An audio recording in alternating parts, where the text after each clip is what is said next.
Okay, so previous lecture की बात करें अगर हम इलेक्ट्रोमैग्नेटिक इंडक्शन में, प्रीवियस लेक्चर में हमने बेसिकली फ्लक्स का फार्मूला डिस्कस किया था और डिटेल्स डिस्कस की थी कि फ्लक्स के फार्मूले से फ्लक्स कैसे निकाल सकते हैं। और फिर हमने फैराडेज लॉ देखा था ईएमआई का। फैराडेज लॉ में हमने बात की थी कि जो ईएमएफ निकालते हैं वो होता है d phi by D t, rate of change of flux. तो कल मैंने डायरेक्शंस बताई थी आपको कि कैसे डायरेक्शन चेक करते हैं। आज का पूरा डिस्कशन होगा ये फाइंड करने में कि ईएमएफ कैसे कैसे चेंज कर सकते हैं। तो मैं डिफरेंट केसेस के थ्रू आपको ईएमएफ फाइंड करके दिखाऊंगा कि कैसे ईएमएफ फाइंड कर सकते हैं, और पूरा ग्राफ के थ्रू देखेंगे कि एग्जैक्टली कब कब ईएमएफ चेंज हो रहा है। तो आज एग्जांपल्स के थ्रू सीखेंगे वैल्यूज सॉल्व करना कि कैसे वेरिएशन हो रहा है।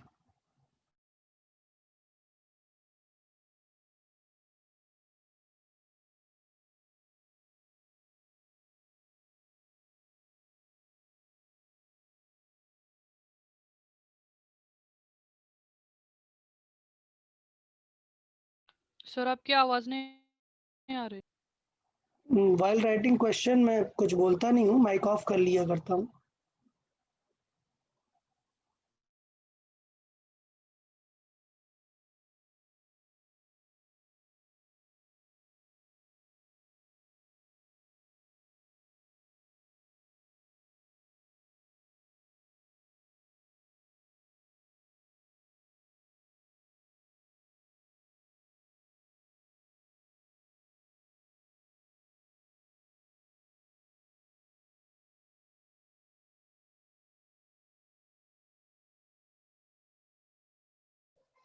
ओके, सो क्वेश्चन कुछ ऐसा है, जैसे मैंने प्रीवियसली कल एक सेटअप दिया हुआ था बट उसमें मैंने वैल्यूज़ की बातें नहीं की थी।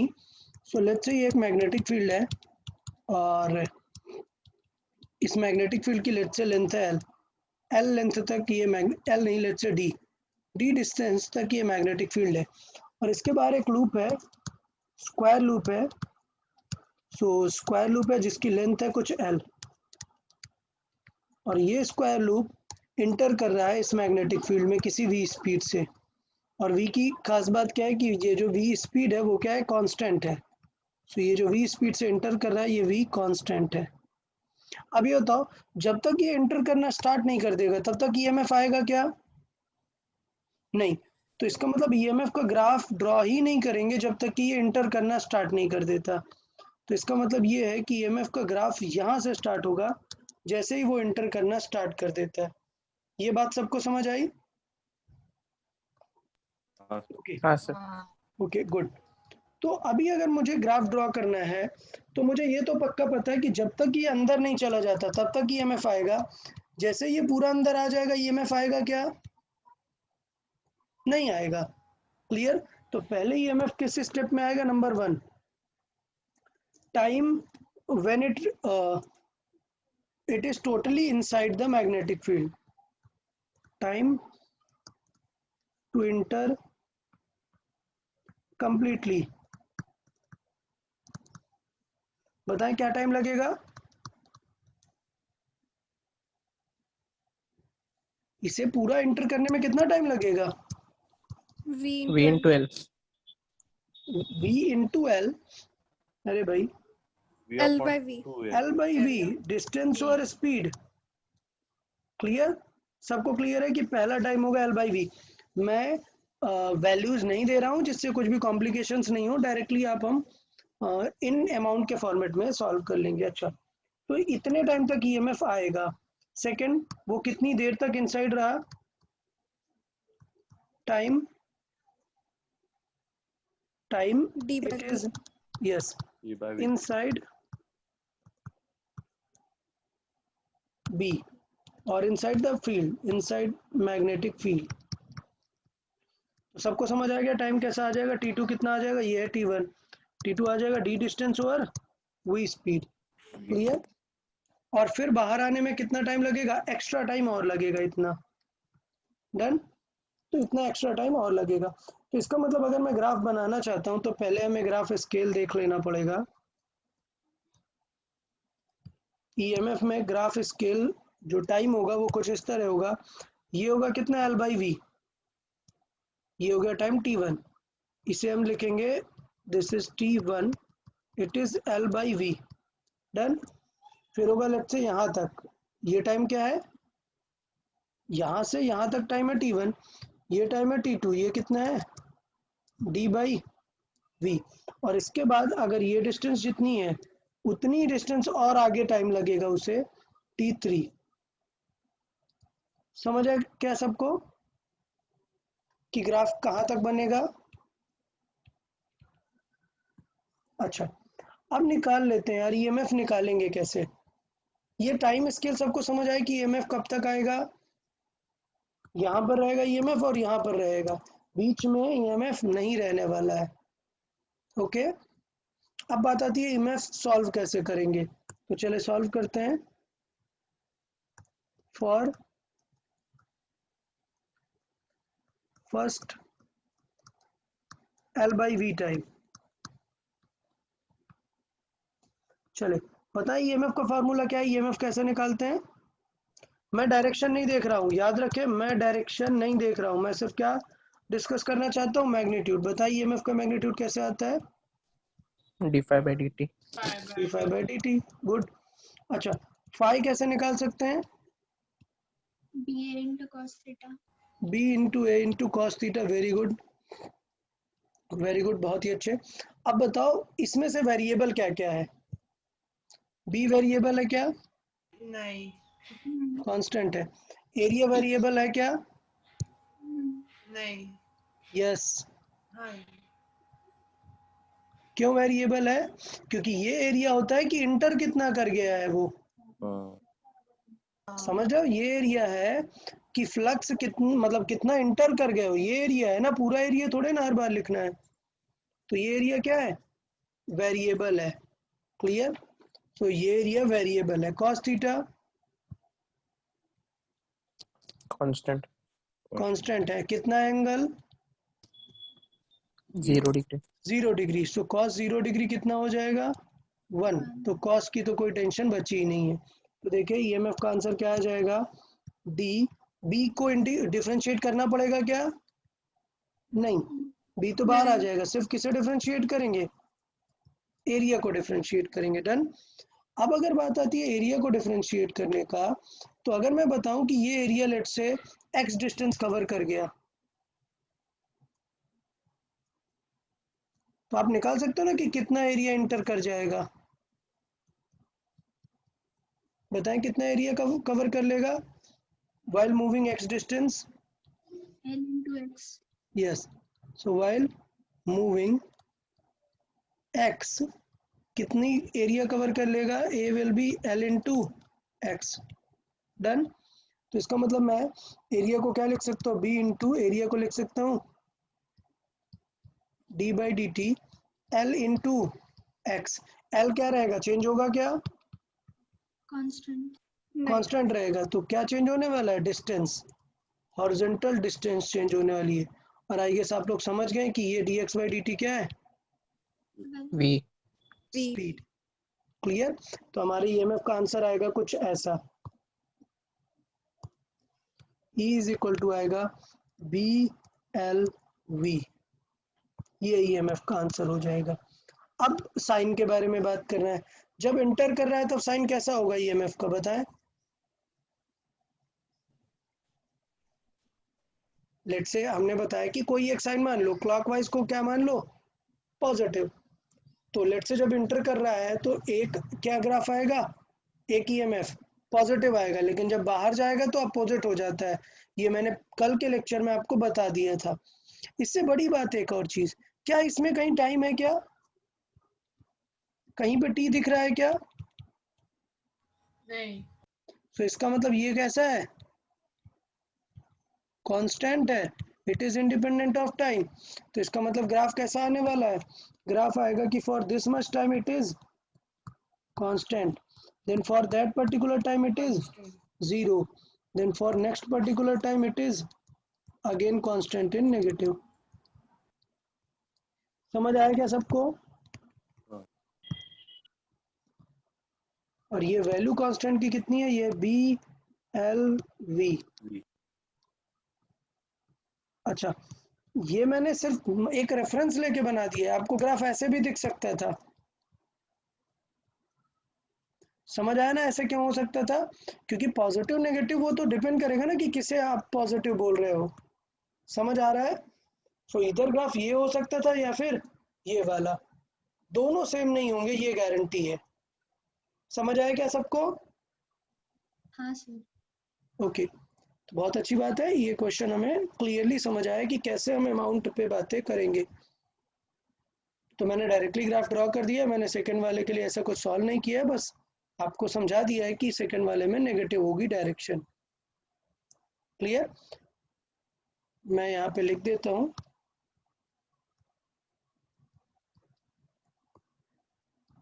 Sign can be referred from previous lecture.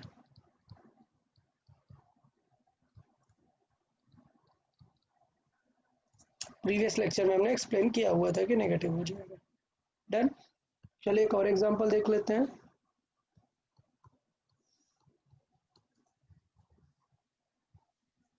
Okay, अच्छा एक एग्जांपल देखने से पहले कुछ एक स्पेशल पॉइंट टाइप देख लेते हैं यहाँ पे।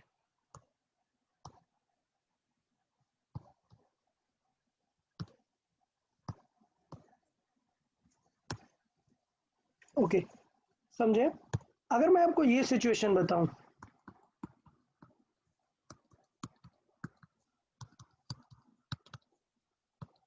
कि एक लूप है जो इसके अंदर है और v कांस्टेंट से जा रहा है, बताओ इसका ईएमएफ क्या आएगा? वेरिएबल आएगा या कांस्टेंट आएगा?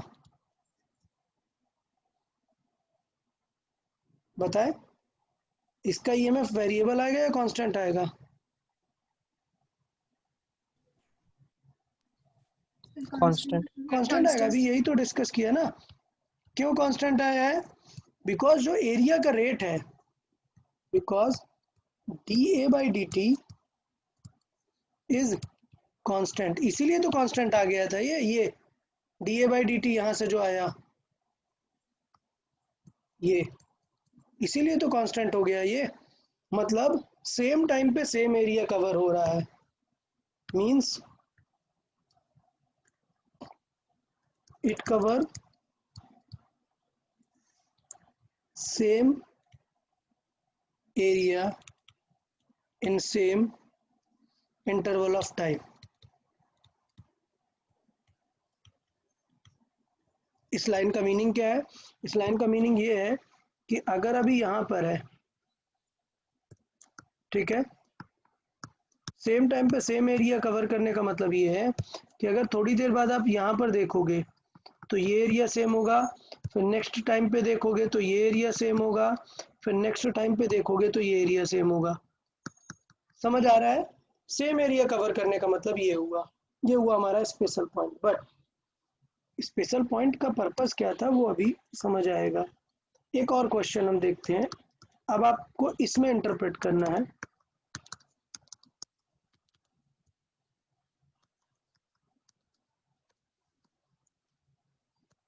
बताओ, अगर ये v कांस्टेंट से चल रहा है तो ईएमएफ कैसा होगा? इसका कांस्टेंट होगा या वेरिएबल होगा? वेरिएबल। अच्छा, सो ईएमएफ वेरिएबल होगा। रीजन? dA/dt कांस्टेंट नहीं है। बिकॉज जो dA/dt आ रहा है बाहर वो कांस्टेंट नहीं है। अच्छा, ईएमएफ बढ़ेगा या कम होगा? कम होगा। कम होगा। वाह, देख लेते हैं। बढ़ेगा। dA/dt देखो यार, कांस्टेंट नहीं है मतलब वेरी कर रहा है। कैसे वेरी कर रहा है? चेक करके देखते हैं, चेक करके देखते हैं।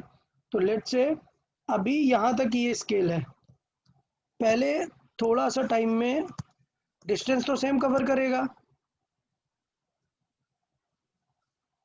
डन। फॉर सेम डिस्टेंस आप देखिएगा, मैं ये बताना चाह रहा हूँ, for same distance, this is same distance, area कितना कवर होगा? ये वाला। डन। लेकिन थोड़ी देर बाद अगर मैं सेम डिस्टेंस पे थोड़ी देर बाद अगर इसे देखूं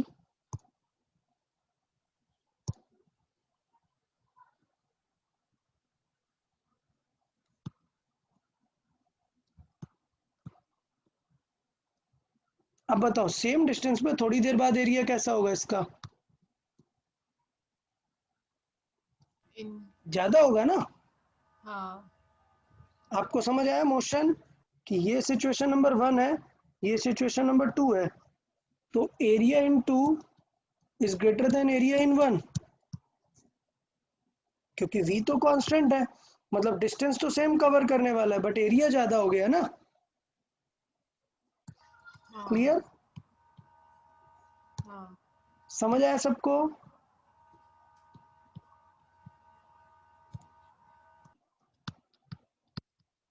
तो इसका मतलब क्या होगा कि वेरिएबल है और साथ में क्या होगा, ईएमएफ इंक्रीजिंग है। डीए बाई डी टी क्या है? इंक्रीजिंग है। अच्छा कब तक इंक्रीजिंग है ये भी देख लो, कब तक इंक्रीजिंग होगा? हाफ तक। हाफ तक। तो ये नहीं है कि सिर्फ इंक्रीजिंग मार दोगे, increasing for half circle and then decreasing for remaining half.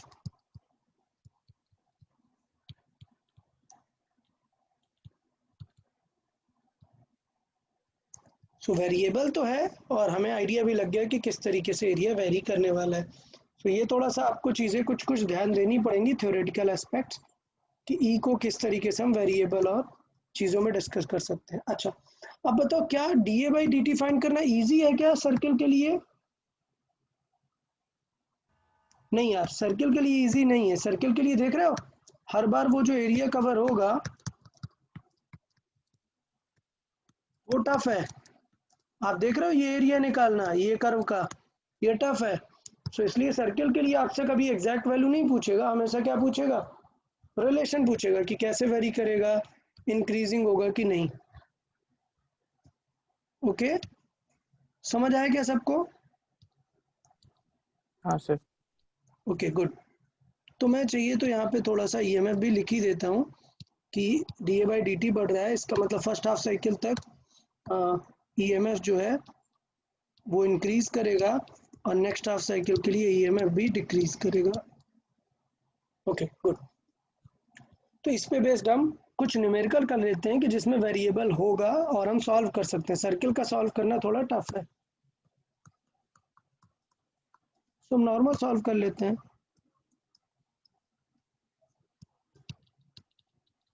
Triangle में D A by D T निकालना इजी होगा।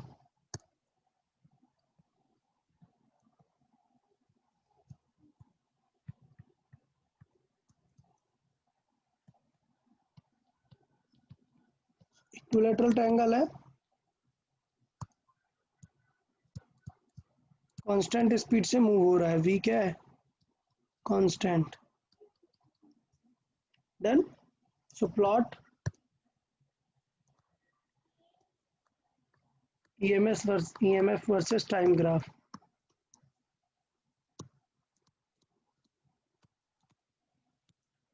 डन। चले स्टार्ट करें, ट्राई करें ईएमएफ वर्सेस टाइम ग्राफ।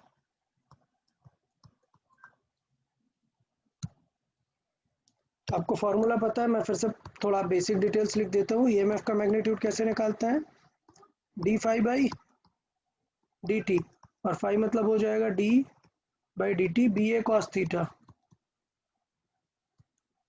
मैं बार बार नहीं लिख रहा हूँ, मुझे पता है कि क्या क्या कांस्टेंट है। बी कांस्टेंट है, कॉस 0 डिग्री है, into d A by D T.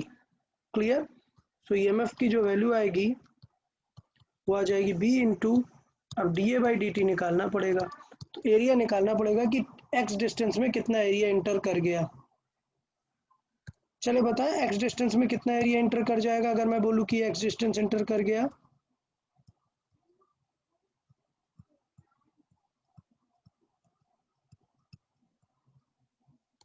आप लोग को ये निकालना है कि अगर ये एक्स डिस्टेंस इंटर कर गया तो कितना एरिया हो गया ये।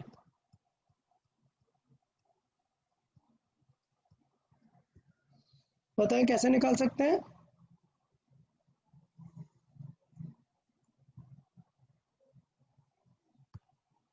Half into x square. x into dl okay good. हमें क्या चाहिए, हमें ये बेस चाहिए यार, आपको दिख रहा है ना बेस, ये बेस चाहिए। तो हम बेस के लिए अप्लाई कर सकते हैं ना, कैसा, सिमिलर ट्रायंगल का रेशियो लगा सकते हैं। क्लियर? तो ये बेस कितना है, by 2। L/2, और ये बेस मान लेते हैं B। हाँ। क्लियर? तो फ्रॉम सिमिलर ट्रायंगल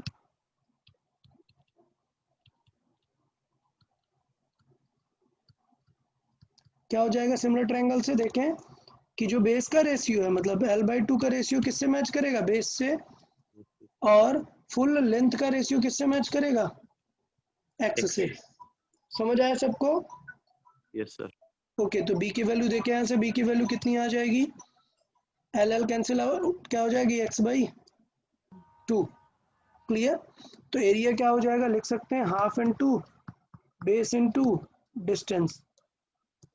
कोई डाउट किसी को नहीं। इसमें, कोई डाउट नहीं? Okay good. So EMF will be B, half तो बाहर ही आ जाएगा, हाफ को कोई टेंशन नहीं है, हाफ बी d/dt। अब देखो बी को क्या लिख सकते हैं, x/2 इंटू एक्स, तो ये क्या हो जाएगा, x² हो जाएगा ना।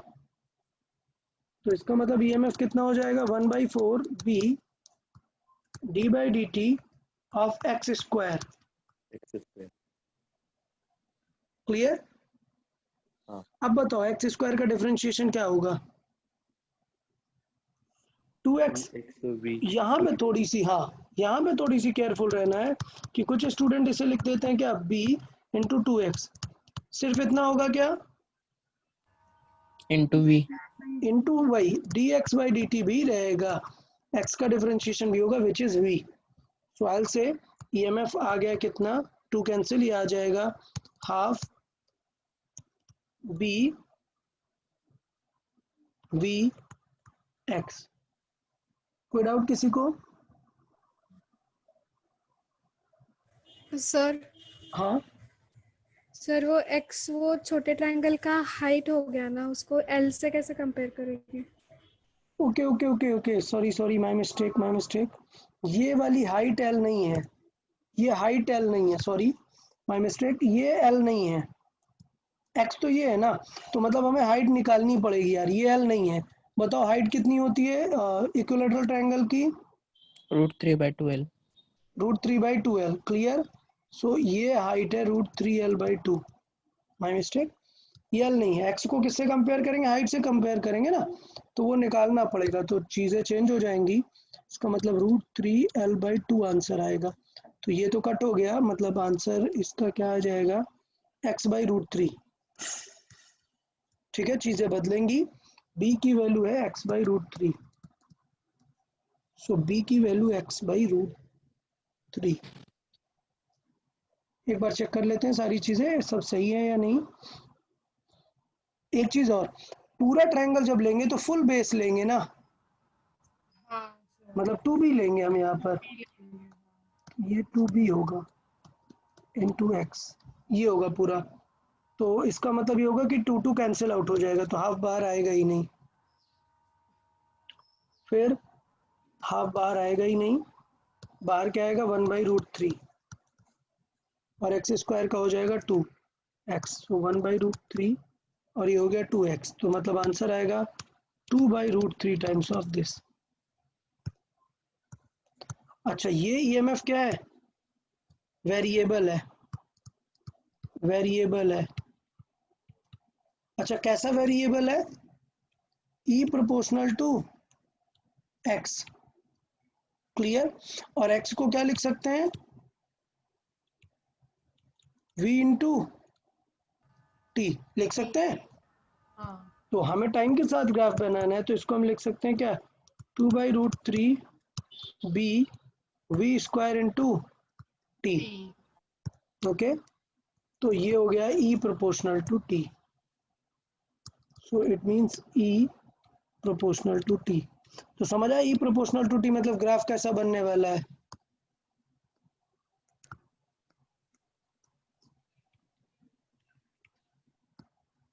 कैसा बनेगा ग्राफ, स्ट्रेट लाइन, इस तरीके का।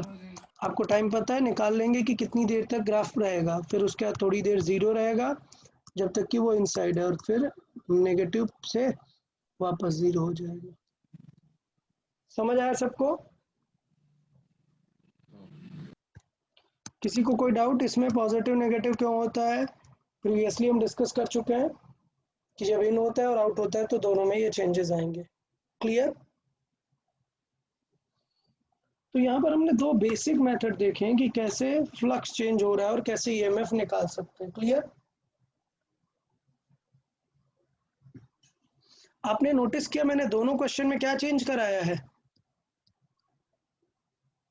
एरिया। मैंने दोनों क्वेश्चन में क्या चेंज कराया है आपको? एरिया। तो एक और क्वेश्चन देख लेते हैं जिसमें एरिया चेंज कराते हैं, और एक एग्जांपल जिससे आपको आइडिया लग जाए।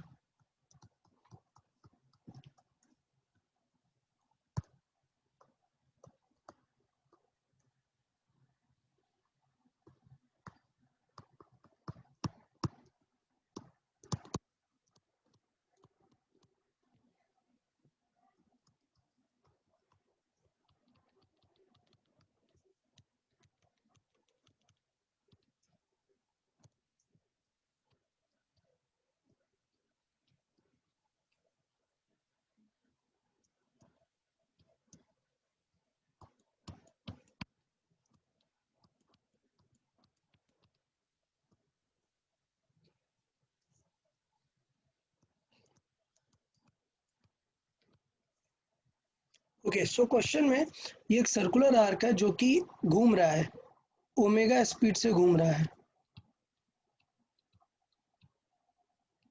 क्लियर? ओमेगा स्पीड से घूम रहा है। मान लेते हैं कि इसका कुछ इनिशियल एंगल आपको दिया हुआ है। मान लेते हैं कि ये एंगल दिया हुआ है कि ये कितने एंगल का है? ये अल्फा एंगल का है आर्क। डन। आर रेडियस का अल्फा एंगल का आर्क है।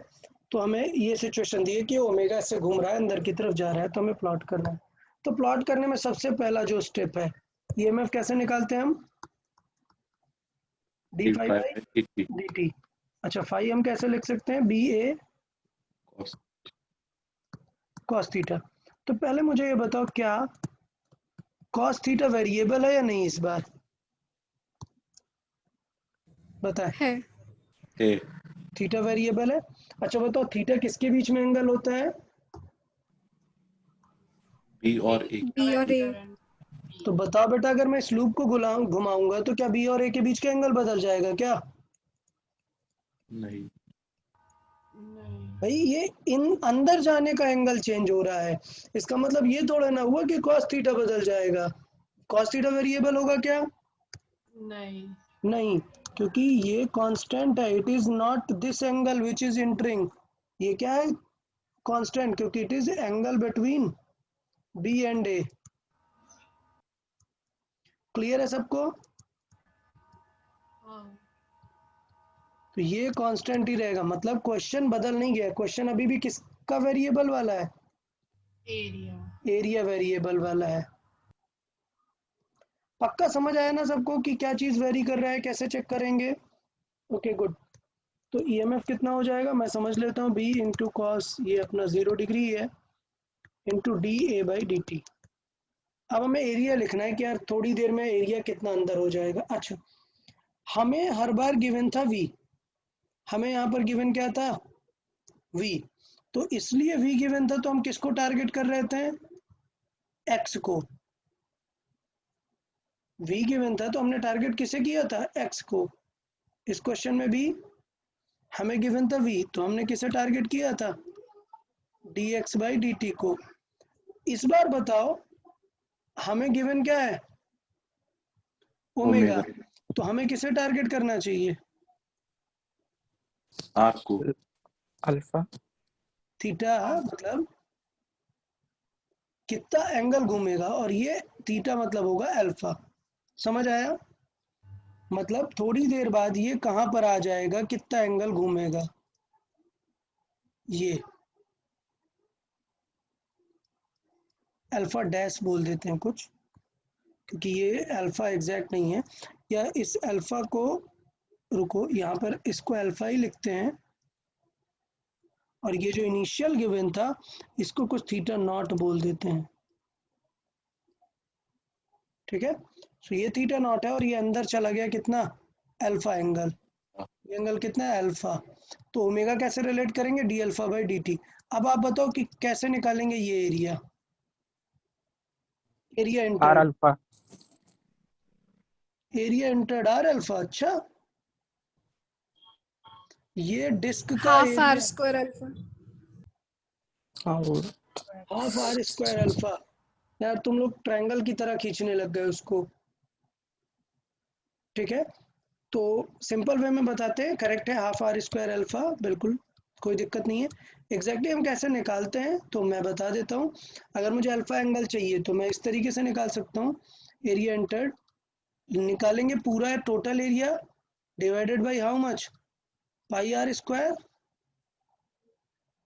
Total area, sorry not pi R square, इस तरीके से total area that is pi R square divided by 360 degree into हमारा एंगल। समझ आया सबको, पूरी डिस्क को हमने 360 डिग्री से डिवाइड कर दिया और फिर हमने अपना एंगल देख लिया कि हमें कितने एंगल का एरिया चाहिए। समझ आया सबको, हाँ इसका मतलब ये एरिया इंटर्ड हम कैसे निकालेंगे, ये हो जाएगा पाई आर स्क्वायर इंटू एंगल को लिखेंगे 2 पाई इंटू अल्फा। सो बहुत ही क्लियर है, एरिया आ जाने वाला है हाफ आर स्क्वायर अल्फा, इतना एरिया वो इंटर करने वाला है। तो बस ये हमें सॉल्व कर देते हैं, B into d A by D t में एरिया आ गया हमारा हाफ आर स्क्वायर अल्फा। तो आर वगैरह सब कांस्टेंट रहेंगे, सो ये हो गया बी आर स्क्वायर, आंसर क्या आएगा, D alpha by D T. और D alpha by D T को क्या लिख सकते हैं, ओमेगा। तो हमने ओमेगा के टर्म्स में टारगेट किया और आंसर हमारा आ गया, ईएमएफ का क्या आ गया, half B omega R square. बताओ ये वेरिएबल है या कांस्टेंट है, ईएमएफ बताएं। कौन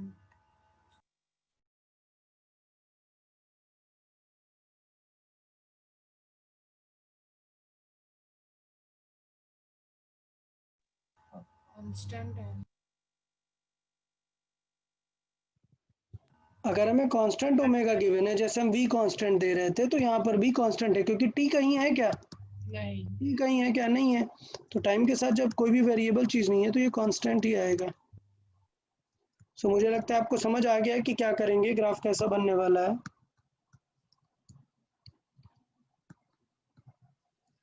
कैसे बनेगा ग्राफ, पहले कांस्टेंट, थोड़े टाइम बाद ज़ीरो और फिर कांस्टेंट। अब मुझे ये बताओ कि ये टाइम अलग होगा क्या, ये टाइम देखो, जब वो एंटर करेगा तो कब तक एंटर रहेगा, फुल 360 तक, सॉरी 180 तक, और 180 के बाद फिर डिक्रीज होना स्टार्ट होगा। तो उस अकॉर्डिंग हम टाइम यहाँ पर निकाल सकते हैं सारे। क्लियर, किसी को कोई डाउट इसमें,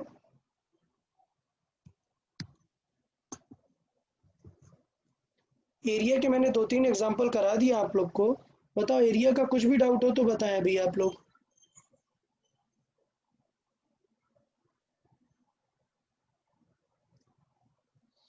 पक्का एरिया का कोई डाउट नहीं है ना,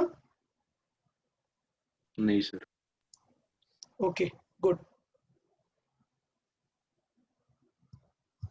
तो नेक्स्ट एग्जांपल देख लेते हैं जिसमें कुछ और चेंज कराने का ट्राई करते हैं हम, लेट्स सी।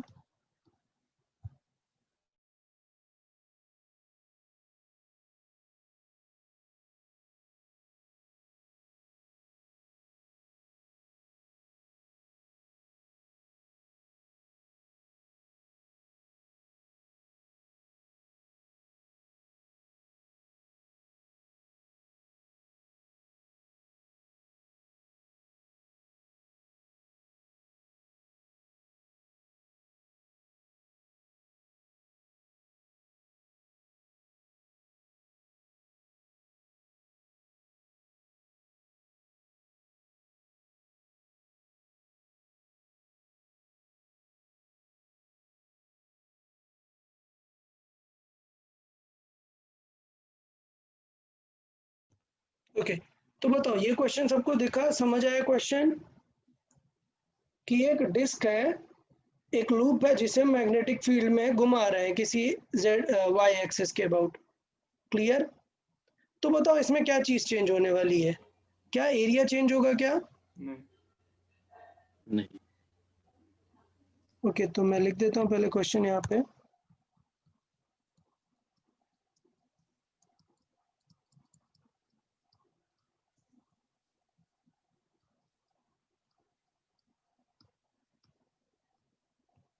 चलो आप लोग बताएं क्या चीज, बी कांस्टेंट है, ठीक है?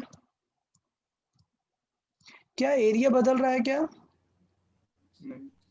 नहीं। एरिया, एरिया तो मैग्नेटिक फील्ड में उतना ही है।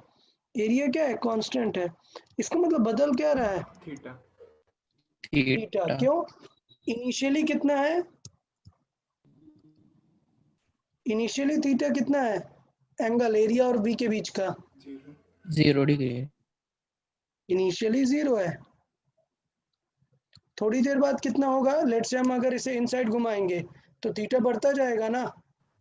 हाँ क्लियर? तो इस तरीके से थीटा 0 टू कहाँ तक जाएगा? 360 तक जाएगा। तो आप लोग को आइडिया आ गया है कि पहले 180 डिग्री तक कैसा होगा? पॉजिटिव। और 180 डिग्री के बाद नेगेटिव फ्लक्स आने लगेगा ना। फिर से 0 से नहीं शुरू कर देंगे क्योंकि हम उसे पूरा घुमा रहे हैं 360 डिग्री तक। तो मुझे लगता है चीज़ें अभी आपको क्लियर हो गई होंगी। तो अगर फ्लक्स निकालूं मैं यहाँ पर, तो ईएमएफ हमें चाहिए। ईएमएफ क्या हो जाएगा? d∅dt। और इस बार जब हम फ्लक्स निकालेंगे तो देखेंगे कि क्या वेरिएबल है, बी ए कॉस थीटा। और वेरिएबल यहाँ पर क्या है? बी और ए नहीं है, बी बाहर ए बाहर। वेरिएबल यहाँ पर कौन है? Cos theta. यार अब ये बताओ थीटा को किसके फॉर्मेट में हमें लिखना चाहिए? टी के फॉर्मेट में लिखना चाहिए ना, तब तो हम वेरिएबल लिख पाएंगे ना। तो बताओ थीटा को टी के फॉर्मेट में क्या लिखेंगे? ओमेगा क्या है? कांस्टेंट है अगर, तो क्या हो जाएगा? ओमेगा इज इक्वल टू क्या लिख सकते हैं? Theta by dt। यस, तो omega is theta by T. So theta को सिंपली क्या लिख सकते हैं? Omega omega T. Into T. Variable क्यों नहीं लिखा मैंने? क्योंकि कांस्टेंट है ओमेगा, ठीक है? हाँ तो समझ आया? यहाँ से थीटा को हाँ हाँ रिप्लेस कर देंगे तो ईएमएफ क्या आ गया? B A d by D t, या गया कॉस ओमेगा टी। सो अभी आपको पता है कॉस ओमेगा टी का डिफरेंशिएशन क्या आएगा? बी ए कॉस का क्या होगा? Minus sine omega t minus sine. टू एक omega. Clear?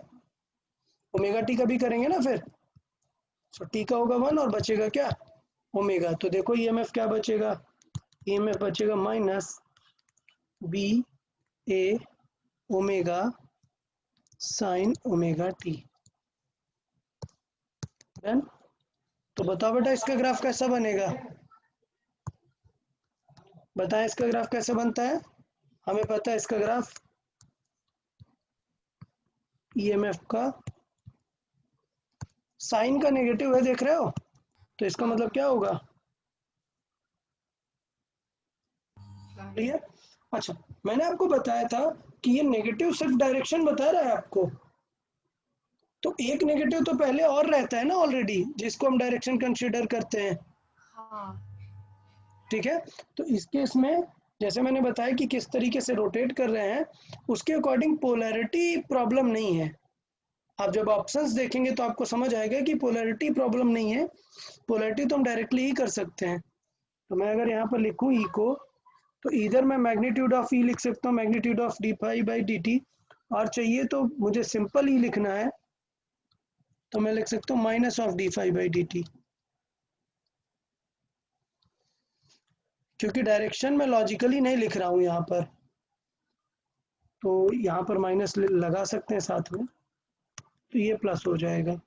So eight the and मेरा कहने का पॉइंट ये है कि माइनस प्लस टोटली डिपेंड करेगा कि आप कैसे चूज करना चाहते हैं। अब किसी को याद है कि इस टाइप का ईएमएफ मतलब करंट भी इस टाइप की आएगी, और इस टाइप की करंट को कौन सी करंट बोलते हैं? Alternating current. Alternating current, AC. तो ये वो तरीका है जो अल्टरनेटिंग करंट जनरेट करेगा। तो आप अगर देखेंगे ना तो जनरेटर में यही होता है। जनरेटर में क्या होता है, सर्कुलर नहीं होती, रेक्टेंगुलर कॉइल को एक एक्सिस के अबाउट रोटेट कराते हैं, मोटर लगाकर, इंजन लगाकर रोटेट करते हैं, और एक मैग्नेटिक फील्ड रहती है, कांस्टेंट मैग्नेटिक फील्ड, तो वहां पर जनरेट होता है। तो इससे निकल सकता है कि मैक्सिमम ईएमएफ कितना आता है। ई मैक्स कितना हो जाएगा, max EMF P A omega, clear. And if loop has n turns, अगर लेट्स से हमने एक उसकी बात कर रहे हैं कि एक जनरेटर की, तो एक जनरेटर में लूप में बहुत सारे टर्न्स होंगे, तो मैक्सिमम ईएमएफ कितना हो जाएगा, n into B A omega, clear. सबको ये समझ आया एंगल चेंज होने वाला कॉन्सेप्ट?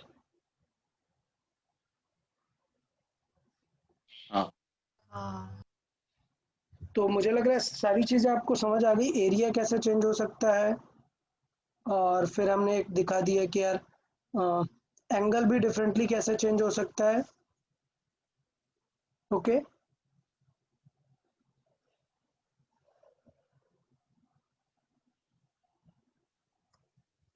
चलिए, तो इस टाइप पे काफ़ी सारे मतलब पॉइंट्स हैं जो चीज़ें हमने यहाँ पर डिस्कस कर ली हैं। आगे मैं आपको दिखाऊंगा कि बी भी कैसे चेंज होगा, तो फिर कैसे हैंडल करना है, ठीक है। अभी के लिए कॉम्प्लेक्स हो जाएगा बी, तो मैं अभी नहीं दिखा रहा हूँ। आगे सॉल्विंग में देखेंगे कि बी अगर वेरिएबल होगा तो फिर कैसे हैंडल करेंगे उसे। यहाँ तक सबको क्लियर है निकालना? ये जो भी मैंने एग्जांपल बताए ये सबको ओके है? Yes sir. Okay good. तो आपको याद हो मैंने बताया था फैराडेज लॉ में दो टाइप होते हैं, एक तो पूरा लूप होता है हमारे पास, और एक सिर्फ अगर एक कंडक्टर वायर है और किसी मैग्नेटिक फील्ड को कट करते हुए जा रही है, समझ आया? तो भी ईएमएफ होता है ना। सपोज वो यहाँ पर है, थोड़ी देर में यहाँ पर होगी, तो हम क्या बोलते हैं, कितना एरिया कवर किया, इतना एरिया कवर किया, क्लियर। इस टाइप के ईएमएफ को हम स्टडी करेंगे जिसे हम बोलते हैं मोशनल ईएमएफ। मतलब जब कंडक्टर की मोशन होती है उसके वजह से जो ईएमएफ जनरेट होता है उसे हम बोलते हैं मोशनल ईएमएफ। तो नेक्स्ट जो पॉइंट है हमारा वो है मोशनल ईएमएफ।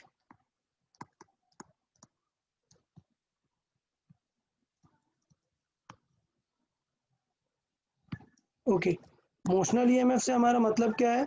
हमारा मतलब है कि जब एक कंडक्टर मूव करता है किसी मैग्नेटिक फील्ड में, अभी तक हम किसे मूव करा रहे थे, लूप को। अभी लेट्स से हम एक कंडक्टर को मूव कराते हैं,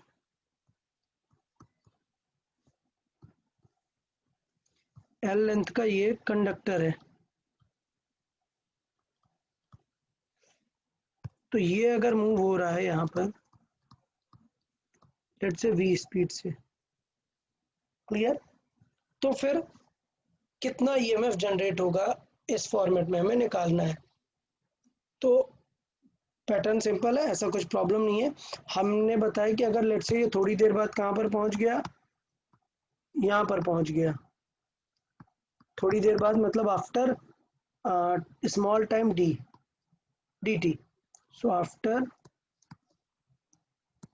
टाइम dt, लेट्स से वो यहाँ तक कवर कर गया, तो समझ आया एरिया मतलब क्या देखेंगे, ये जो फील्ड एरिया होगा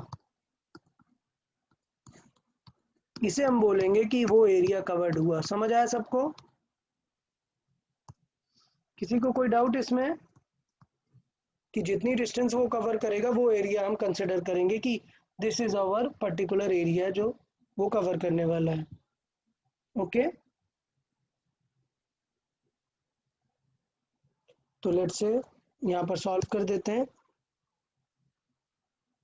देन एरिया कवर्ड कितना हो जाएगा बताएं, कैसे निकाल सकते हैं एरिया? लेंथ इंटू एक्स, और एक्स कैसे निकालेंगे? V into T से yes, dt so V it into is, yeah, so it is L into V into dt. ऐसा कोई टेंशन नहीं है, मैं dx by dt is equal to B V लिख सकता हूँ, वो कोई बड़ी बात नहीं है। तो एट द एंड वही फॉर्मूला हमारे पास आने वाला है ईएमएफ का, क्या? b इंटू, मतलब एग्जैक्टली तो d phi by D t है। फिर से याद रखें, मैं डायरेक्शन अभी नहीं बता रहा हूँ, डायरेक्शन में प्रीवियसली बहुत डिस्कस कर चुका हूँ। तो जस्ट ये डिफरेंशिएशन है, ये हो जाएगा b। एरिया का डिफरेंशिएशन, तो एरिया को हम क्या लिख सकते हैं? L into V into d T, और हम इससे डिफरेंशिएट कर रहे हैं dt के रिस्पेक्ट में। तो dt कैंसिल आउट हो जाने वाला, आप जैसा चाहें वैसा लिख सकते हैं, कोई प्रॉब्लम नहीं है v इंटू डी टी लिखना। एरिया कवर्ड आप L इंटू एक्स भी लिख सकते हैं, सिंपल L इंटू एक्स लिख सकते हैं, और यहाँ पर लिख सकते हैं that v is defined by D x by D t. तो ऑलरेडी हम ये सारी चीज़ें बिल्कुल डिस्कस कर चुके हैं। L into x, it is differentiation, so b into L अलग आ जाएगा, और ये आ जाएगा d x by D t. तो ईएमएफ का आंसर क्या आया था? मतलब V V B L type पे, ठीक। अच्छा, ये हमें पहले भी आया था रेक्टेंगुलर लूप के लिए, लेकिन एक कंडक्टर के मोशनल ईएमएफ में इसका बहुत ज़्यादा रोल है। क्या रोल है? देखें, ये वी बी एल तो सिर्फ मैग्नीट्यूड है ना, इसमें हमने ज़्यादा अभी कुछ भी डिस्कशन नहीं किया, हमने स्ट्रेट बात की है कि वी स्ट्रेट है, बी स्ट्रेट है, सब कुछ स्ट्रेट है, तो वी बी एल होगा। क्लियर? बट इसका वेक्टर फॉर्मेट बहुत ज्यादा इंपॉर्टेंट है, वेक्टर फॉर्मेट। इसका वेक्टर फॉर्मेट देखिए, अगर मैं ईएमएफ की बात करूं तो वेलोसिटी की भी डायरेक्शन होती है और बी की भी डायरेक्शन होती है। तो जो ईएमएफ का वेक्टर फॉर्मेट है वो होता है v क्रॉस बी। ये भी एक वेक्टर होगा, बट ये क्या है? स्केलर है ना, तो इसका मतलब एल वेक्टर के साथ क्या करेंगे? हम डॉट कराएंगे। सो रियल फॉर्मूला जो होता है वो होता है ये v cross L into D L vector और उसका integration. This is the final vector formula for motional EMF. Done. तो ये आपको वेक्टर फॉर्मेट याद रखना है, इसी के बेसिस पे ही काम चलेगा। क्लियर? तो इसका मतलब होगा क्या, थोड़ा सा डिस्कस करते हैं। डायरेक्शन कैसे बताएंगे? डायरेक्शन,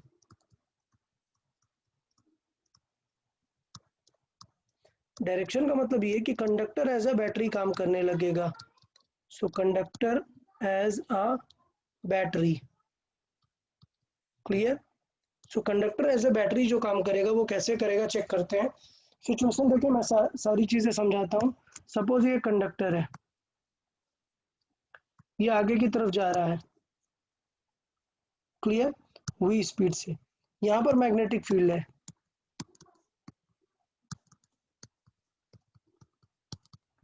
अच्छा, अगर ये कंडक्टर है तो इसके पास इनसाइड में क्या रहेंगे मोस्टली, बताएं?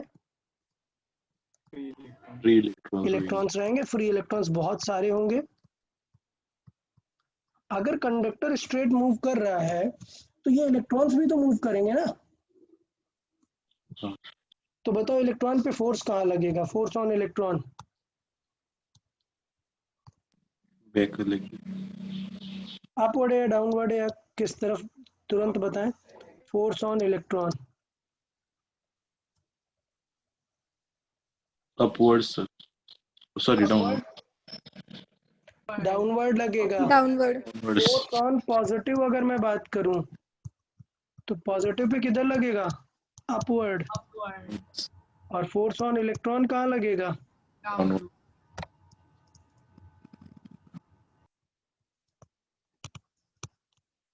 इसका मतलब ये है कि थोड़ी देर में ये कैसा दिखने लगेगा, ये कंडक्टर में फोर्स के वजह से थोड़ी देर बाद सिचुएशन बदल जाएगी। ये कंडक्टर में थोड़ी देर बाद सिचुएशन बदल जाएगी। वो कैसी हो जाएगी? मैग्नेटिक फील्ड बना देते हैं। अगर ये मैग्नेटिक फील्ड में से कंटिन्यू चलता रहा तो सारे इलेक्ट्रॉन किस तरफ एक्यूमुलेट होने लग जाएंगे? इलेक्ट्रॉन पे फोर्स कहाँ लग रहा है? डाउनवर्ड ना, तो सारे इलेक्ट्रॉन कहाँ आ जाएंगे? डाउनवर्ड। अगर इलेक्ट्रॉन डाउनवर्ड की तरफ आ जाएंगे तो इसका मतलब इन पे फोर्सेस कहाँ लगने लगेगा? ऊपर की तरफ लगने लगेगा ना। क्लियर? तो अगर इन पे फोर्सेस ऊपर लगने लगेगा तो क्या हम ये नहीं बोल सकते कि ये कुछ ऐसा सेटअप बन गया?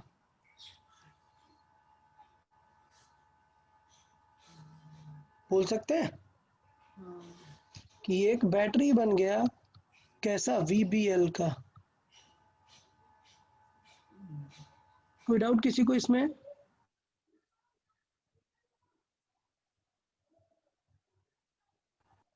बताएं किसी को अगर ये नहीं समझ आया कुछ भी इसमें।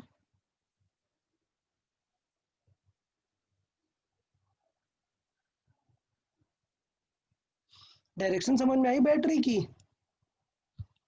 कि अगर आपने इस कंडक्टर से कुछ भी कनेक्ट कर दिया, लेट्स से आपने इस कंडक्टर से एक वायर कनेक्ट कर दी,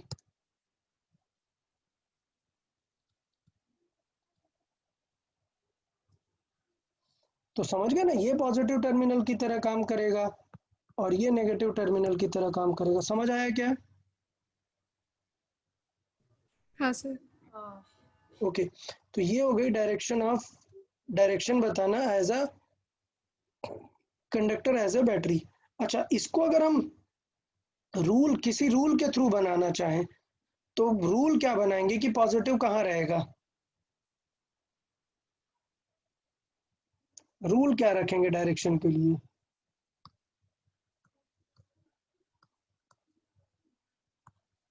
देखिए मैं रूल बना देता हूँ, ऐसा पर्टिकुलर है नहीं, बट इट्स बेटर कि हम लोग एक रूल फॉलो करेंगे ताकि बाद में कभी हमें टेंशन ना हो। तो मैं यहाँ पे रूल लिख देता हूँ। रूल क्या होगा डायरेक्शन के लिए? Right hand palm rule.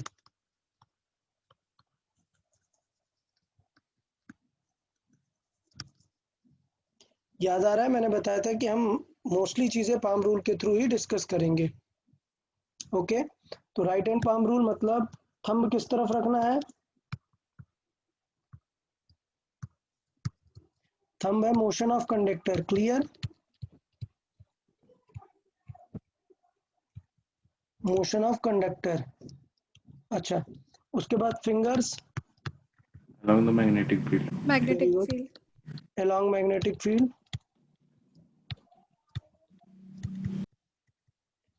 along magnetic field। तो इसका मतलब परपेंडिकुलर टू पाम क्या बताएगा? परपेंडिकुलर टू पाम ये बताएगा positive terminal of battery. Yes.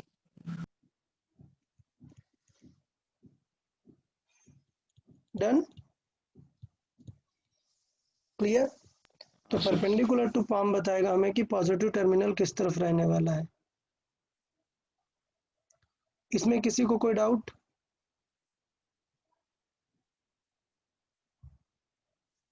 ये समझ आया सबको? तो बताओ इस फिगर के अकॉर्डिंग V किस तरफ है? Right side. थंब करेंगे राइट साइड। मैग्नेटिक फील्ड किस तरफ है? Into the plane. इनसाइड। हाँ, तो परपेंडिकुलर टू पाम किस तरफ हुआ? राइट हैंड यूज करना है, अपवर्ड। तो अपवर्ड मतलब इसका अपवर्ड वाला पॉइंट रहेगा कैसा? क्लियर?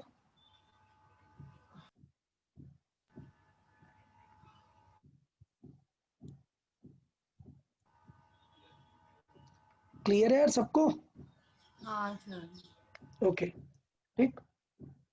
अच्छा, तो ये जो मोशनल ईएमएफ हमने बताया, ये जो हमने यहाँ पर फॉर्मूला डिस्कस किया क्या मोशनल ईएमएफ है, उससे ही रिलेटेड एक इफेक्ट है।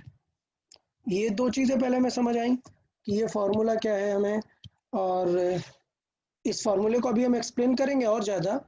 इस फॉर्मूले पे अभी मैं और ज़्यादा डिटेल डिस्कशन करूंगा, बट पहले हमें ये समझ लेना चाहिए कि ये मोशनल ईएमएफ किस तरीके से बैटरी के तरीके से जनरेट हुआ। क्लियर? अच्छा, अब अगर मैंने इसे एक बल्ब से कनेक्ट कर दिया, जैसे मैंने यहाँ पर आपको बताया कि एक लेट्स से इससे हमने एक सर्किट बना लिया, बल मतलब कोई सा भी सर्किट हो, हम उसे किससे रिप्रेजेंट करते हैं, किसी एक एक्सटर्नल रेजिस्टेंस से। डन। तो इसका मतलब सर्किट में ये क्या कंडक्टर फ्लो करा देगा, करंट फ्लो करा देगा ना इस सर्किट में। इसका मतलब ये है कि अगर एक मूविंग कंडक्टर है और वो एक मैग्नेटिक फील्ड में है,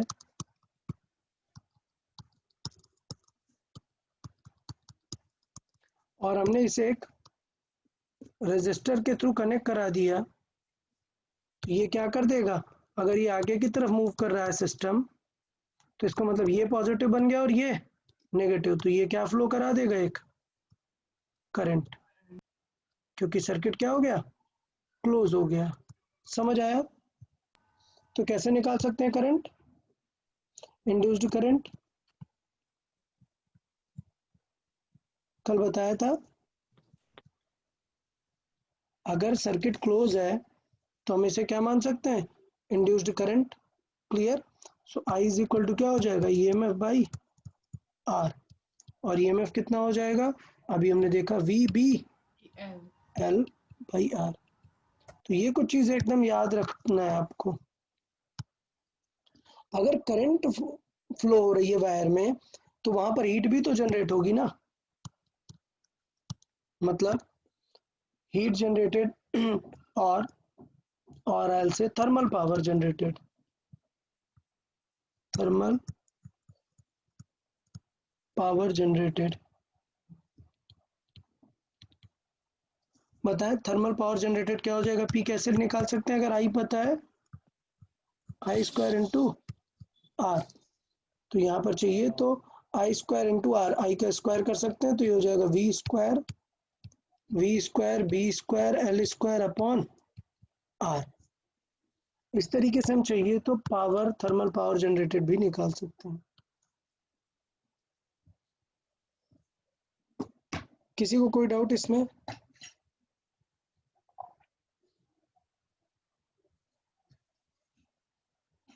किसी को इसमें कोई डाउट, कैसे करंट निकाल सकते हैं, कैसे सारी चीजें? अच्छा, अब हम वेक्टर फॉर्मेट को थोड़ा सा और डिटेल में डिस्कस करते हैं, ठीक है, स्पेशल पॉइंट्स के फॉर्मेट में।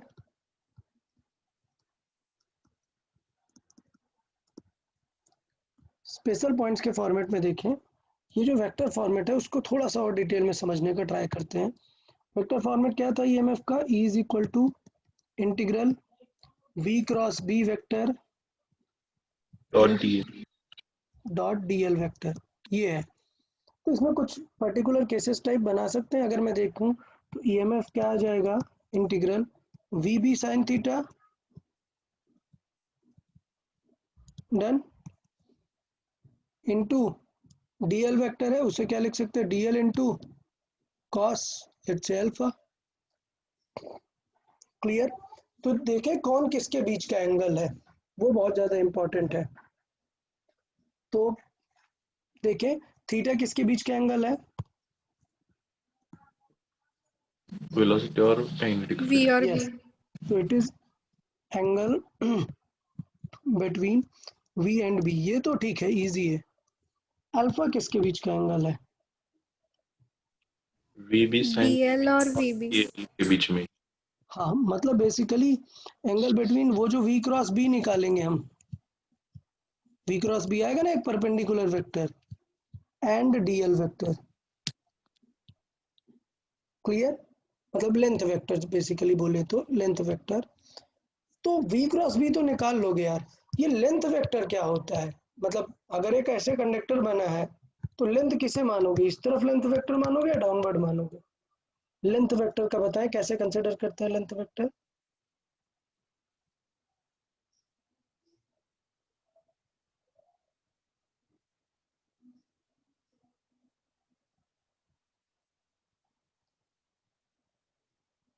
कोई आइडिया कुछ बताएं, एक ये से 1 नंबर है, ये 2 नंबर है, एक बेसिक सा आइडिया बताना है कि कैसे कैसे क्या लगता है कैसे लेंथ डिसाइड हुआ करती है।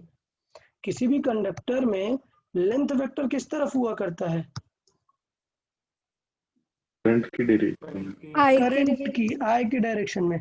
और अभी थोड़ी देर पहले हमने देखा था कि आई कैसे हम देखते हैं, पॉजिटिव नेगेटिव किस तरह देखते हैं, right hand palm palm rule. Right hand palm rule से। Okay good.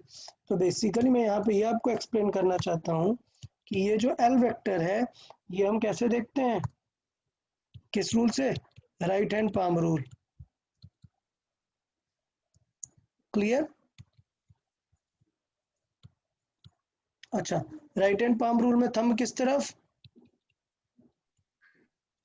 की तरफ, Velocity. वेलोसिटी की तरफ। ओके, और फिंगर्स मैग्नेटिक फील्ड की तरफ, मैग्नेटिक फील्ड की तरफ, बी की तरफ। और perpendicular to palm positive terminal of Positive positive self. Terminal, जो कि हमारा बन जाएगा क्या अब, एल वेक्टर। क्लियर? समझ आया सबको? तो इस तरीके से हम ये निकाल सकते हैं। अच्छा, ये बताओ वी क्रॉस बी कैसे निकालेंगे, वी क्रॉस बी, किसी भी चीज का क्रॉस प्रोडक्ट कैसे निकाला करते हैं, और right V hand B sine theta. Right hand rule, right value नहीं, राइट हैंड रूल, रूल पूछ रहे हैं कैसे, right hand rule. Right hand rule क्या होता है कि फिंगर्स को वी टू बी कर्ल करेंगे और थंब देगा डायरेक्शन। Cross product, clear? या तो दो चीजें होंगी, कर्ल ऑफ फिंगर्स वो किस तरफ करनी है, वी टू बी, और थंब किसकी डायरेक्शन देगा, डायरेक्शन ऑफ क्रॉस प्रोडक्ट।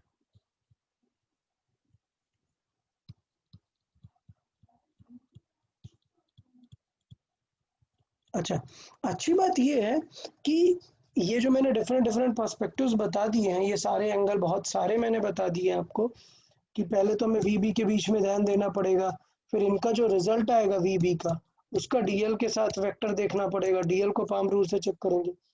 तो जनरली एग्जाम में इतने ज़्यादा अलग अलग नहीं आते हैं केसेस, आपको बता देता है कुछ पर्टिकुलर केसेस। क्लियर? तो कुछ पर्टिकुलर केसेस जो हैं वो हम डिस्कस कर लेते हैं कि एग्जैक्टली किस केस में कैसे कैसे एंगल रहेंगे और किस तरीके से फाइंड कर सकते हैं। तो स्पेशल पॉइंट्स के फॉर्मेट में हम उनको देख लेते हैं, डिफरेंट केसेस। कैसे? सपोज एक कंडक्टर है और वो v स्पीड से आगे जा रहा है, मैग्नेटिक फील्ड कहाँ है, इनटू द प्लेन। डन। तो बताओ एंगल क्या होगा, v और b के बीच में एंगल कितना है, थीटा कितना है, 90 degree, 90 degree. Right hand palm rule से अगर मैं देखूं तो थीटा इनका 90 डिग्री है, v क्रॉस b किस तरफ है,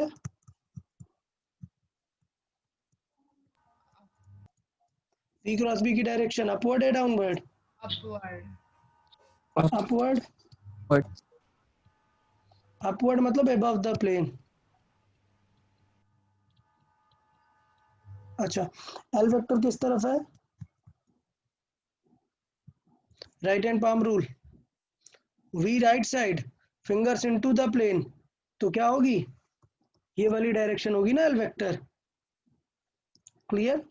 तो एल वेक्टर किस तरफ होगी, नॉर्थ, और नॉर्थ में बोल रहा हूँ अपवर्ड। क्लियर? इस बार अपवर्ड मीनिंग क्या है, ये, और पर एबव द प्लेन को मैंने एबव द प्लेन लिखा हुआ है। तो बताओ अल्फा कितना हो जाएगा, 90 डिग्री। क्लियर? हाँ, तो इसलिए हमने इसको देखा था कि हमें कुछ भी सॉल्व करने की जरूरत नहीं थी। जब हमने ईएमएफ का फॉर्मूला देखा था, integration V cross B dot DL vector, तो कुछ भी हमें सॉल्व करने की जरूरत क्यों नहीं पड़ी, क्योंकि वी बी ये रहेगा साइन 90 डिग्री। क्लियर? पॉइंट समझ में आ रहा है? और इनटू वहां पर हमारे पास क्या रहेगा, अल्फा, तो यहाँ पर क्या आ जाएगा, इनटू जो डीएल होगा इनटू कॉस अल्फा, अल्फा कितना है 90 डिग्री। एक सेकेंड, वो एक अपवर्ड से मिनट, वो नॉट डायरेक्शन में भी होगा, मतलब v cross b above the plane की जगह अपवर्ड्स हाँ होगा। सॉरी अबव द प्लेन नहीं होगा, v cross b north side होगा, हाँ सर। क्योंकि v इधर है और b इनटू द प्लेन है, v इधर है और b इनटू द प्लेन है, मतलब इस तरीके से b है, ये दोनों 90 डिग्री हैं, b इनटू द प्लेन है, तो जो v होगा वो नॉर्थ होगा, ये v, ये b, ये होगा v क्रॉस b। ओके, तो नॉर्थ होगा, मतलब दोनों के बीच एंगल, इसका मतलब अल्फा कितना हो गया, 0 डिग्री, सो कॉस 0 डिग्री वो 1 होगा, तो आएगा वी बी और integral of D vector, so V B बाहर आ जाएंगे, इंटीग्रल ऑफ डी एल, तो डी एल वैक्टर नहीं है, सिर्फ लेंथ का इंटीग्रल है, तो लेंथ आएगा और ईएमएफ क्या आ गया, वी बी एल। तो मैं आपको ये समझाना चाह रहा था कि वी बी एल ये बहुत ज़्यादा इंपॉर्टेंट है, जब एक सिंपल कंडक्टर हो तो आपको सिर्फ क्या लगा देना है, वी बी एल, समझ आया? हाँ सर। ओके, कुछ और पॉइंट्स देख लेते हैं। कंडक्टर ये है और इस तरीके से v स्पीड से मूव हो रहा है एक मैग्नेटिक फील्ड में, तो इसमें हमें देखना है कि किस तरीके से ईएमएफ आने वाला है। तो हमें पता है b इंटू है, v इधर है, पहले निकालेंगे क्या, थीटा, थीटा कितना हो जाएगा 90 degree, clear. v cross b की डायरेक्शन किस तरफ होगी बताएं जल्दी से, v क्रॉस b,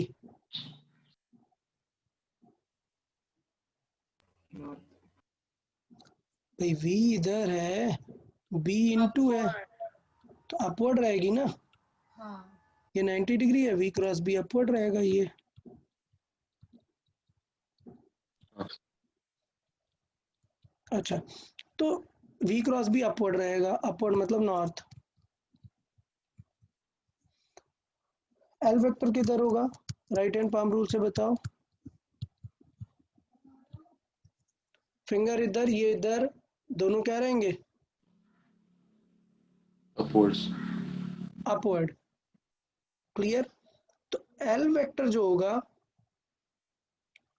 फोर्सेस देखें अगर, अच्छा सॉरी, एल वेक्टर हमें लेंथ के अलोंग लेना होता है, एल वेक्टर में थोड़ा कंफ्यूजन है, perpendicular to the palm better नहीं है, L vector along the length लेते हैं हम एक्चुअली, ये परपेंडिकुलर टू द पाम से गड़बड़ हो रहा है, L vector along the length ही हमें चाहिए,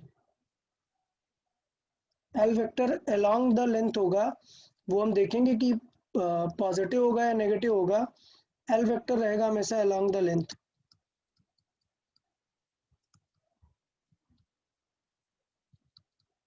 एल वेक्टर रहेगा अलोंग द लेंथ, तो लेंथ के अलोंग होगा, किसी भी डायरेक्शन हो सकता है, अप हो सकता है या डाउन हो सकता है, क्लियर। तो 0 हो सकता है और 180 डिग्री हो सकता है,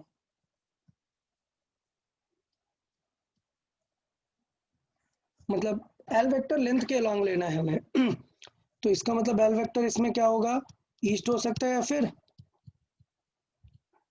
वेस्ट, अब चाहे ईस्ट हो या वेस्ट हो, अल्फा कितना आएगा 90 डिग्री, तो अगर अल्फा 90 डिग्री आ गया तो कॉस अल्फा क्या आएगा 0, तो इसका मतलब पूरा ईएमएफ क्या आने वाला है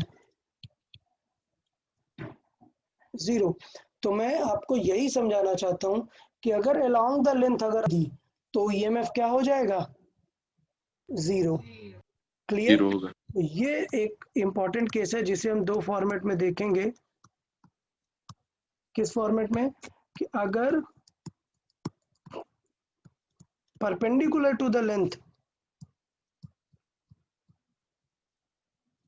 मूव कर रहा है तो ईएमएफ आ जाता है वीबीएल, और अगर जो वेलोसिटी वेक्टर है v is along the length तो आएगा क्या, नहीं, ईएमएफ क्या हो जाता है 0, 0 हो जाए। क्लियर। तो मुझे लगता है अगर मैं इसी रिलेशन पे आपको एक थर्ड एग्जांपल दूं तो आप लोग तुरंत आंसर कर सकते हो कि क्या आंसर आने वाला है। इस एग्जांपल में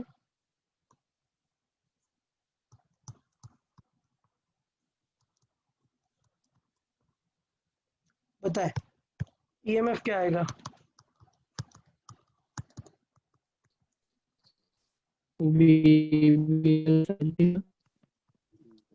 वीबीएल साइन थीटा। वाह, बहुत ही बढ़िया।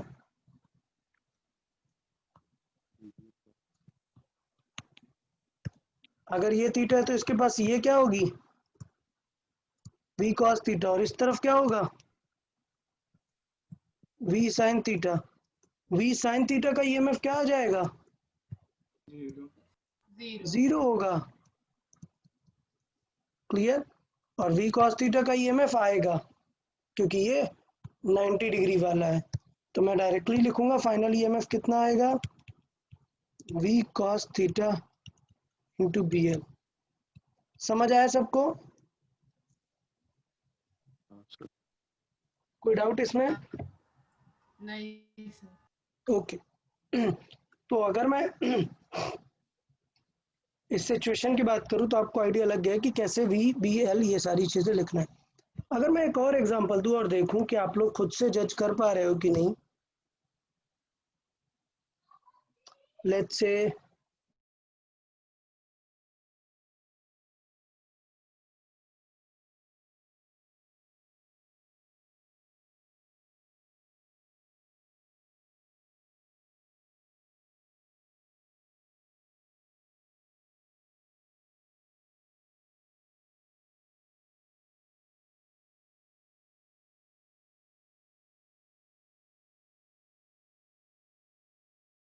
अब बताएं, अगर क्वेश्चन ऐसा है तो फिर क्या होगा?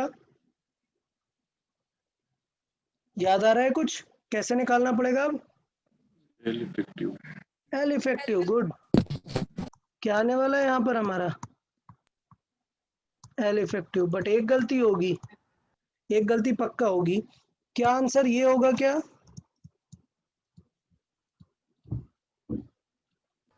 ये होगा क्या? नहीं। क्यों? नहीं। क्या गलती है इसमें? वी का कंपोनेंट है। वी का कंपोनेंट। गुड। ये एल इफेक्टिव और वी अलग अलग हैं, तो इस तरीके से हम इसे अलग से बनाएंगे प्रॉपरली। क्या कि ये जो हमारा एल इफेक्टिव है वो ऐसा है।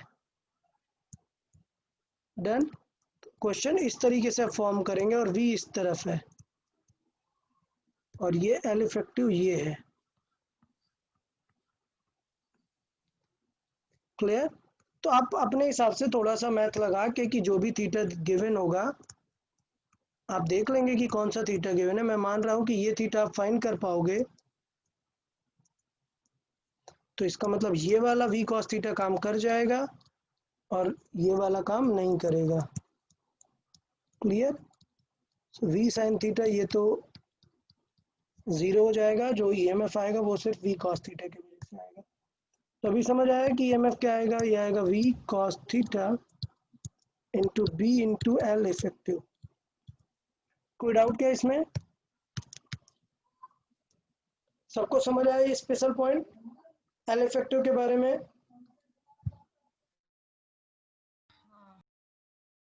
हाँ सर। ओके। तो मुझे लगता है नेक्स्ट एग्जांपल भी आप लोग बहुत ही अच्छे से जस्टिफाई कर लोगे।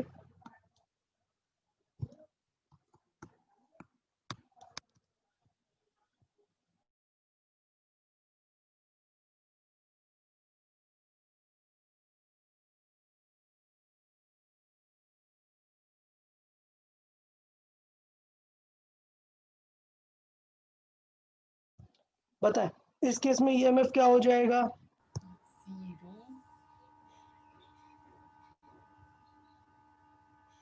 बताएं इस केस में ईएमएफ क्या हो जाएगा?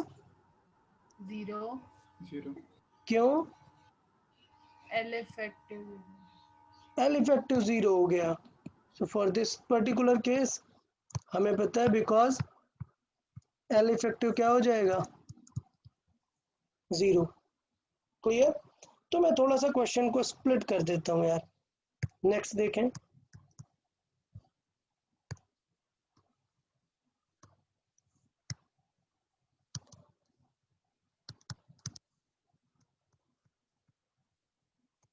चले बताएं इसमें आंसर क्या आएगा,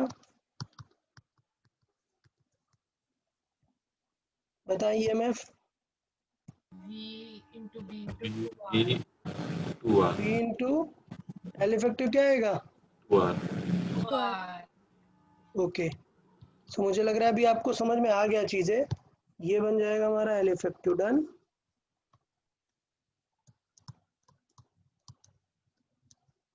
पक्का सबको समझ में आ गया ईएमएफ कितना होगा। अच्छा हाँ सर। ये बताओ बैटरी का पॉजिटिव किस तरफ होगा, ये ए ऊपर। है ये है। Upward. पक्का सबको क्लियर है। हाँ. राइट हैंड पाम रूल से अगर मैं इसे इक्विवेलेंट बैटरी बनाऊं तो ये कुछ ऐसा दिखेगा, ए ये बी। किसी को कोई डाउट इसमें कि अपवर्ड पॉजिटिव होगा नेगेटिव कैसे, राइट हैंड पाम रूल।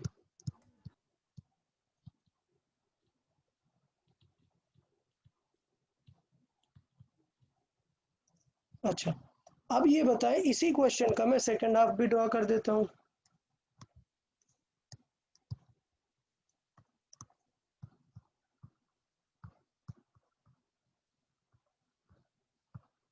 अभी बताओ ईएमएफ क्या आएगा,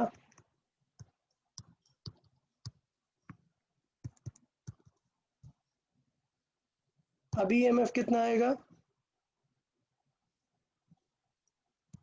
सेम वीबी और इक्विवेलेंट लेंथ कितनी होगी 2R, मतलब ईएमएफ तो रहेगा वीबी 2R।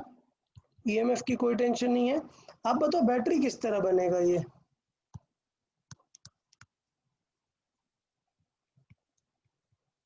क्लियर, सबको समझ आ रहा है। अभी भी बैटरी कैसी रहेगी, इस तरीके से ही रहेगी, क्लियर। और इसमें जो भी ईएमएफ आएगा वो रहेगा कितना 2VBR। इसमें भी ईएमएफ कितना था 2VBR। कोई डाउट क्या किसी को ईएमएफ में, तो इसका मतलब जब मैं ये पूरा लूप एक ले लूंगा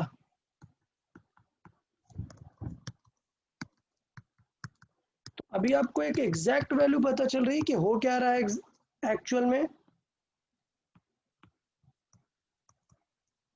एक्चुअल में हो रहा है कि मैं इन्हें दो हाफ हाफ पार्ट पे कंसिडर कर सकता हूं। समझ आया सबको।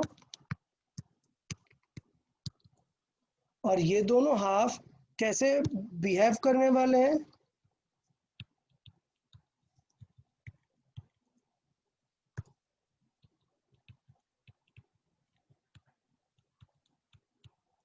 समझ आया सबको कि ये जो दो हाफ हैं ये बिल्कुल सिमिलर बैटरी करने वाले हैं, इसलिए दोनों क्या कर देंगे एक दूसरे को Cancel. कैंसिल कर देंगे। समझ आया। तो इस तरीके से ईएमएफ अगर आप देखोगे तो दोनों का नेट ईएमएफ क्या हो जाएगा, कैंसिल कर देगा। But what will be the EMF across, बहुत ही ज्यादा important point, net EMF of loop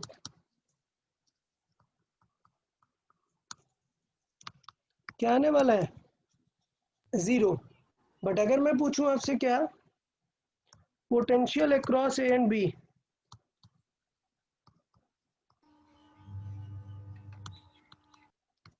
तो मैं आपको ये समझाना चाहता हूं, मैं आपको क्या समझाना चाहता हूं, देखिए अगर दो बैटरीज आपने ऐसे लगा दी तो इनसाइड कोई करंट रहेगी क्या, इनसाइड कोई करंट रहेगी क्या,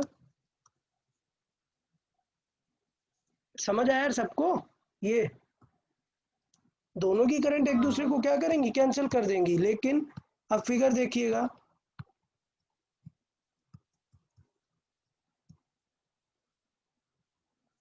बताओ इस सर्किट में करंट रहेगी या नहीं, हाँ करंट 0 नहीं होगी, क्यों, क्योंकि now these two batteries are in Parallel. Parallel. Very good very good. So अभी समझ आया यार क्या चल क्या रहा है। These two batteries are in parallel.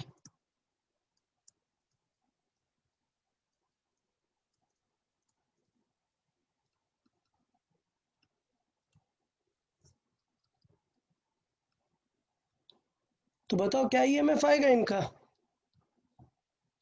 EMF across A B क्या आएगा? पैरेलल में अगर ये ई है और ये ई है तो क्या आता है फाइनल आंसर? E. ई ही आएगा। क्लियर? तो अगर मुझे करंट चाहिए होगी ए बी के क्रॉस मैंने कनेक्ट कर दिया तो आई इज इक्वल टू कितना आ जाएगा? ई बाई आर निकाल लेंगे। तो यार ये आइडिया समझ में आया? ये क्वेश्चन करके मैं आपको क्या सिखाना चाह रहा था कि ये लूप के अंदर कोई करंट नहीं आएगी, लूप का नेट ईएमएफ 0 आएगा। लेकिन अगर आपने लूप में किन्हीं दो पॉइंट पे टच करा दिया ए एंड बी लेट से, तो दोनों का ईएमएफ क्या आ जाएगा? अंदर इनसाइड कैंसिल आउट हो जाएगा। लेकिन अगर आपने ऐसे दोनों के पॉइंट को कहीं कनेक्ट किया तो नेट ईएमएफ क्या रहेगा? ई जैसा ही दिखेगा। समझ आया क्या? तो ये बैटरीज अंदर कनेक्ट नहीं करेंगी but potential across E and B क्या रहेगा? ई रहेगा। पक्का सबको समझ आया? Similar question.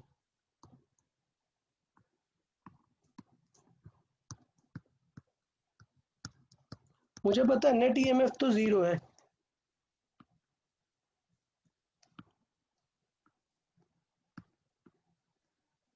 Potential across C and D देखें, ये पॉइंट सी है, ये पॉइंट डी है। बताएं अगर सी एंड डी को कनेक्ट करूंगा तो क्या होगा? Potential across C and D, तो सी एंड डी को भी स्प्लिट करके चेक कर लेंगे।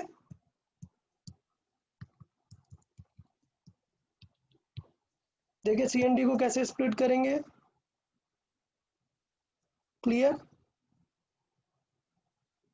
किसी को कोई डाउट इसमें? अब बताओ एल इफेक्टिव किस तरफ है? Along velocity. along the velocity। Good. L effective किस तरफ है? along the velocity। ये मूव अभी इस तरफ ही हो रहा है,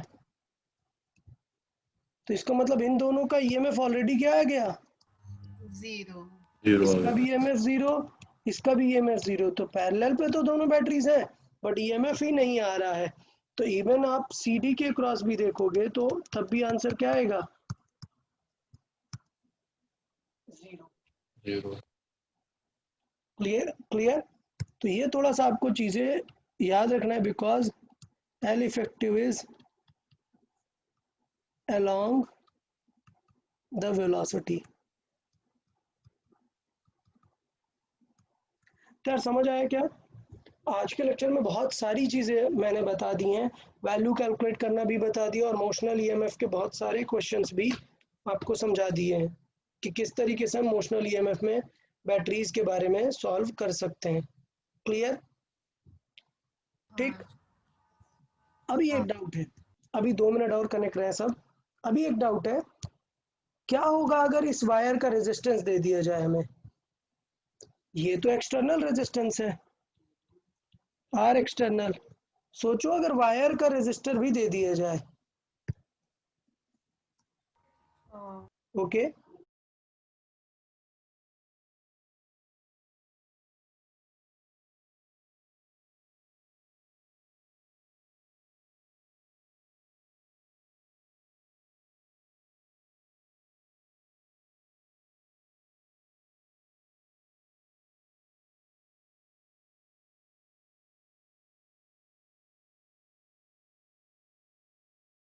ओके। सो अगर रेजिस्टेंस ऑफ कंडक्टर हमें गिवन है, इसका मतलब ये है कि ये जो कंडक्टर मूव हो रहा था, ठीक है, ये कनेक्ट हुआ है किसी एक्सटर्नल रेजिस्टर से, ये आर, लेकिन उसका सेल्फ का रेजिस्टेंस भी होगा ना, क्योंकि एक वायर है, सेल्फ का रेजिस्टेंस भी है।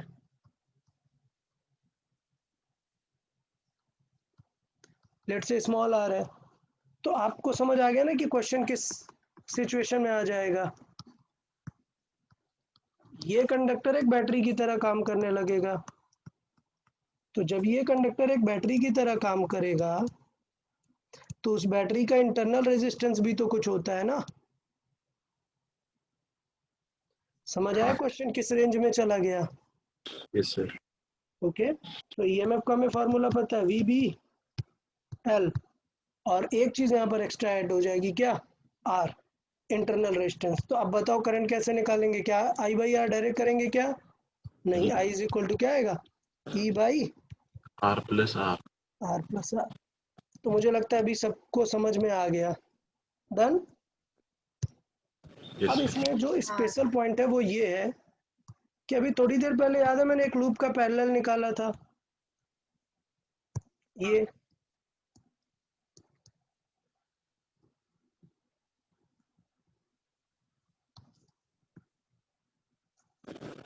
अब बताओ इसे जब हम कन्वर्ट करेंगे ई इक्विवेलेंट में, ये ई है स्मॉल आर है, ये ई है स्मॉल आर है, तो बताओ इसे अगर मैं सिंगल बैटरी में जब कन्वर्ट करूंगा तो क्या सिर्फ ई लिख दूंगा?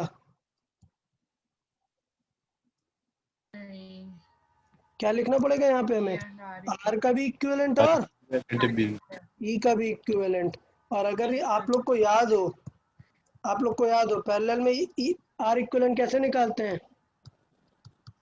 1 अपान करके। तो 1 upon R equivalent is 1 upon R one plus 1 upon R two. मैं डायरेक्टली सॉल्व कर दूंगा। आर इक्विवेलेंट दोनों अगर आर आर है तो क्या आने वाला है? और 1 प्लस आर बाई टू। और ई इक्विवेलेंट कैसे निकालते थे? E by R clear into E2 by R। R equivalent. याद आया? हाँ, क्लियर। तो यहाँ पर क्या सिचुएशन हो जाएगी इक्विवेलेंट की बताएं? ई बाई आर और आर इक्विवेलेंट कितना हो जाएगा? ये 2 ई बाई आर और वो R by two. Sorry 1 by R equivalent होगा यहाँ पर, नहीं इनटू आर इक्विवेलेंट है, my mistake. R equivalent। E is equal to I R होता है ना, और वो इनसाइड हम आर लिख रहे हैं, तो यही होगा। तो फाइनली ईएमएफ कितना आ जाएगा? ई आ जाएगा। आ जाएगा। क्लियर। तो इसका मतलब ये हुआ कि ये जो बैटरी बनेगी वो कुछ ऐसे बनेगी। ईएमएफ तो उसका ही रहेगा, बट चीजें बदल जाएंगी। ये आर है और ये कितना बचेगा? R by two. और ये कितना बचेगा? E, where E is V B L. समझ आया ये कैसे इंटरनल बैटरी का भी कॉन्सेप्ट ऐड कर सकते हैं हम? हाँ सर। ओके। तो नेक्स्ट लेक्चर में हम इस पे क्वेश्चंस करेंगे, तो टेंशन नहीं लेना, अभी काफ़ी सारी चीज़ें इसमें बाकी हैं। बट यार ईएमएफ कंटिन्यूअसली पढ़ते रहोगे तो काम बनेगा। ईएमएफ को अच्छे से प्रिपेयर करोगे तो काम बनेगा। आपको सारी चीज़ें एक बार रिवाइज कर लेना, नोट्स अच्छे से रिवाइज कर लेना, एटलीस्ट क्लियर होना चाहिए कि आज हमने क्या क्या चीज़ें डिस्कस की। Okay okay then, bye bye everyone. Bye sir. Bye sir.